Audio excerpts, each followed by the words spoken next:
Hello అందరికి. Welcome back to Dolly dumplings. ఇవాల్టి video వచ్చేసి మష్రూమ్ కర్రీని చిక్కటి గ్రేవీగా ఎలా చేసుకోవాలో ప్రాసెస్ ఏందో చూసేద్దామండి. టేస్ట్ కూడా చాలా బాగుంటుంది. అలాగే ఈ మష్రూమ్ కర్రీ రోటీస్లో కానీ, చపాతీలో కానీ, రైస్లో కానీ, లేదా వెజ్ బిర్యానీలో కానీ చాలా బాగుంటుంది. మీరు కూడా నేను చెప్పినట్టు ఫాలో అయ్యి ఓసారి తప్పకుండా ట్రై చేసేయండి. ఇప్పుడు ఈ మష్రూమ్ కర్రీని ఎలా చేసుకోవాలో ప్రాసెస్ చూసేద్దాము. దీనికోసం ముందుగా నేను ఇక్కడ 200 గ్రాములు మష్రూమ్స్ తీసుకున్నానండి. ఈ మష్రూమ్స్ చూడండి, పెద్దవి కాదు, అలా అని మరీ చిన్నవి కాదు, మీడియం సైజులో ఉన్న మష్రూమ్స్ తీసుకొని వీటి పైన ఉన్న డస్ట్ని ఒక 2-3 సార్లు వాటర్లో వేసుకొని శుభ్రంగా వాష్ చేసుకోవాలండి. ఇలా శుభ్రంగా క్లీన్ చేసుకున్న తర్వాత ఈ మష్రూమ్స్ని వాటర్లో నుంచి డ్రైన్ చేసుకొని పక్కకు పెట్టుకోవాలి. మీకు ఈ పైన ఉన్న పొట్టు నచ్చకపోతే లైట్గా చాకుతో తీసేసుకోవచ్చండి. నేనైతే పొట్టుతోనే యూజ్ చేస్తున్నానండి. ఇవన్నిటిని ఒక ప్లేట్లో పెట్టుకొని ఇప్పుడు ఈ మష్రూమ్స్ని నేను ఇక్కడ వీడియో క్లిప్లో చూపించే విధంగా ఒక మష్రూమ్ తీసుకొని 2 భాగాలుగా కట్ చేసుకొని మళ్ళీ మష్రూమ్ని నేను ఇక్కడ వీడియో క్లిప్లో చూపించే విధంగా కట్ చేసుకోవాలి. మొత్తం 4 భాగాలుగా కట్ చేసుకోవాలండి. మీరు ఇదే షేప్లో కట్ చేసుకోవాల్సిన అవసరం లేదు. మీకు ఎలా నచ్చితే అలా కట్ చేసుకోవచ్చు.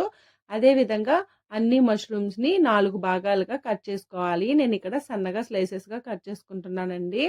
ఇలా అన్ని మష్రూమ్స్ని కట్ చేసుకొని పక్కకు పెట్టుకోవాలి. మష్రూమ్స్ని మరీ సన్నగా కట్ చేసుకోవద్దండి. చూడండి, నేను ఇక్కడ వీడియో క్లిప్లో చూపించే విధంగా ఈ విధంగా మందంగా ఉండేలాగా కట్ చేసుకోవాలి. ఇప్పుడు స్టవ్ ఆన్ చేసుకొని కడాయిని పెట్టుకొని ఇందులో 1.5 టేబుల్ స్పూను ధనియాలు, 1/2 టేబుల్ స్పూన్ జీలకర్ర, 3 లవంగాలు, అలాగే ఒక దాల్చిన చెక్కని వేసుకోవాలి. ఇందులోనే 2 యాలకల్ని వేసుకొని మంటని మీడియం ఫ్లేమ్లో ఉంచి ఈ దినుసులు లైట్గా కలర్ చేంజ్ అయ్యే వరకు మధ్య మధ్యలో కలుపుతూ వేయించుకోవాలండి. ఇలా వేపుకున్న ఈ మసాలా దినుసుల్ని ఒక ప్లేట్లోకి తీసుకోవాలి. ఇవి పూర్తిగా చల్లారిన తర్వాత ఒక మిక్సీ జారుని తీసుకొని ఈ మసాలా దినుసుల్ని మిక్సీ జార్లో వేసుకోవాలి. అలాగే 2 టేబుల్ స్పూన్ల వరకు జీడిపప్పుని వేసుకొని ఇందులోనే ఒక మీడియం సైజ్ టమోటాని సన్నగా కట్ చేసి వేసుకొని మూత పెట్టుకొని మెత్తని పేస్ట్ లాగా మిక్సీ పట్టుకోవాలండి. ఇప్పుడు ఈ పేస్ట్ని పక్కకు పెట్టేసుకొని స్టవ్ ఆన్ చేసుకొని కడాయిని పెట్టుకొని ఇందులో 1.5 టేబుల్ స్పూను ఆయిల్ వేసుకోవాలి. ఆయిల్ వేడైన తర్వాత మనం ముందుగా కట్ చేసి పెట్టుకున్న మష్రూమ్స్ని ఆయిల్లో వేసుకొని మంటని మీడియం ఫ్లేమ్లో ఉంచి 1 నిమిషం పాటు ఇలా వేపుకోవాలండి. ఇలా వేపుకొని కర్రీ చేసుకోవడం వల్ల టేస్ట్ అయితే చాలా బాగుంటుంది. అలాగే ఇప్పుడు ఇందులో ఒక 1/2 టేబుల్ స్పూన్ వరకు సాల్ట్ని వేసుకొని మరో 2 నిమిషాల పాటు మధ్య మధ్యలో కలుపుతూ వేపుకోవాలండి. మనం మరీ ఎక్కువసేపు వేపుకున్నామంటే మష్రూమ్లోంచి వాటర్ బయటకు వస్తుందండి. ఆ వాటర్ బయటకు వచ్చే లోపే ఈ మష్రూమ్స్ని వేపుకొని పక్కకు తీసుకోవాలి. ఇప్పుడు ఇదే కడాయిలో 3 టేబుల్ స్పూన్లు ఆయిల్ వేసుకోవాలి. ఆయిల్ వేడైన తర్వాత 3 లవంగాలు, ఒక దాల్చిన చెక్క, అలాగే ఒక జాపత్రి, ఇందులోనే 1/2 టేబుల్ స్పూన్ షాజీరాని వేసుకోవాలి. ఇవి కాస్త వేగిన తర్వాత ఒక పెద్ద సైజు ఆనియన్ని సాధ్యమైనంత సన్నగా చిన్న చిన్న ముక్కలుగా కట్ చేసి వేసుకోవాలి. ఇందులోనే 2 పచ్చిమిర్చిని సన్నగా కట్ చేసి వేసుకొని ఒక రెమ్మ కరివేపాకును వేసుకొని ఈ ఆనియన్స్ బాగా మధ్య మధ్యలో కలుపుతూ లైట్గా కలర్ చేంజ్ అయ్యే వరకు వేపుకోవాలండి. అలాగే ఏ గ్రేవీ కర్రీలో అయినా కానీ ఆయిల్ అనేది కాస్త ఎక్కువే పడుతుందండి. చూడండి, ఈ ఆనియన్స్ని మధ్య మధ్యలో కలుపుతూ వేపుకోవాలి.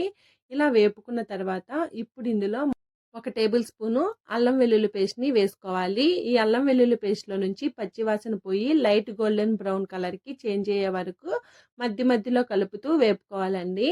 ఇలా బాగా వేగిన తర్వాత ఇప్పుడు ఇందులో మనం ముందుగా మిక్సీ పట్టి ఉంచుకున్నాం కదండి, ఆ పేస్ట్ను కూడా వేసుకోవాలి. అలాగే మిక్సీ జార్లో కొద్దిగా వాటర్ని యాడ్ చేసుకొని ఆ వాటర్ను కూడా వేసుకోవాలి. మంటని లో టు మీడియం ఫ్లేమ్లోకి అడ్జస్ట్ చేసుకుంటూ ఈ పేస్ట్ని మధ్య మధ్యలో కలుపుతూ బాగా వేపుకోవాలండి. ఒక 2-3 నిమిషాల పాటు మధ్య మధ్యలో కలుపుతూ వేపుకోవాలి. బాగా వేపుకుంటేనే కర్రీ టేస్ట్ అనేది బాగుంటుందండి, లేదంటే పచ్చివాసన లాగా వస్తుంది. చూడండి, ఈ విధంగా ఆయిల్ పైకి తేలే వరకు మధ్య మధ్యలో కలుపుతూ వేపుకోవాలి. ఇలా వేపుకున్న తర్వాత ఇప్పుడు ఇందులో 1/2 టేబుల్ స్పూన్ పసుపు, 1 టేబుల్ స్పూన్ ధనియాల పొడి, 1 టేబుల్ స్పూన్ కారం, అలాగే నేను ఇక్కడ కలర్ కోసం 1 table spoon Kashmiri red chilli పౌడర్ని యాడ్ చేశానండి. వీటిని ఒకసారి బాగా కలుపుకున్న తర్వాత ఇప్పుడు ఇందులో 2 టేబుల్ స్పూన్ల వరకు పెరుగుని వేసుకోవాలి.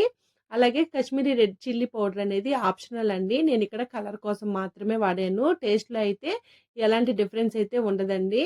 ఇప్పుడు వీటిల్ని బాగా కలుపుకోవాలి. అలాగే మంటని లో ఫ్లేమ్లో ఉంచి ఈ మసాలాలో నుండి ఆయిల్ సపరేట్ అయ్యే వరకు వేపుకోవాలండి. చూడండి, ఆయిల్ అనేది సపరేట్ అయిపోయింది కదా. ఇప్పుడు ఇందులో మనం ముందుగా వేపి పెట్టుకున్న మష్రూమ్స్ని వేసుకొని ఒకసారి బాగా కలుపుకోవాలి. ఈ మష్రూమ్స్ని వేసిన తర్వాత 1 నిమిషం పాటు బాగా మిక్స్ చేసుకుంటూ మంటని లో ఫ్లేమ్‌లో ఉంచి ఉడికించుకోవాలి.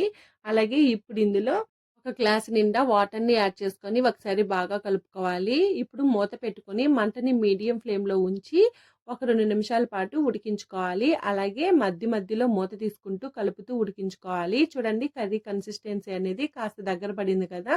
ఇప్పుడు ఇందులో సాల్ట్ సరిపోయిందో లేదో చెక్ చేసుకొని సాల్ట్‌ని అడ్జస్ట్ చేసుకోవాలి.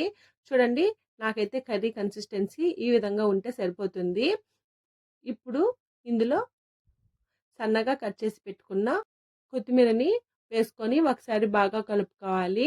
చూడండి కర్రీ కూడా బాగా దగ్గర పడిపోయింది కదా! ఇప్పుడు స్టవ్ ఆఫ్ చేసేసుకొని దీన్ని సర్వ్ చేసుకోవడమేనండి. ఇంకా ఇందులో మీకు నచ్చితే 1 టేబుల్ స్పూన్ వరకు గరం మసాలాని వేసుకోవచ్చు. నేనైతే వేయట్లేదు.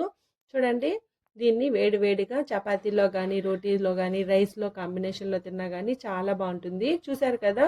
మష్రూమ్ కర్రీని చిక్కటి గ్రేవీతో ఎలా చేసుకోవాలో ప్రాసెస్ ఏందో. ఈ వీడియో మీకు నచ్చితే లైక్ చేయండి, షేర్ చేయండి, కామెంట్ చేయండి. అలాగే మరిన్ని రెసిపీస్ కోసం డాలీ డంప్లింగ్స్ ఛానల్‌ని సబ్స్క్రైబ్ చేసుకొని నోటిఫికేషన్ సింబల్‌ని ఆన్ చేయండి.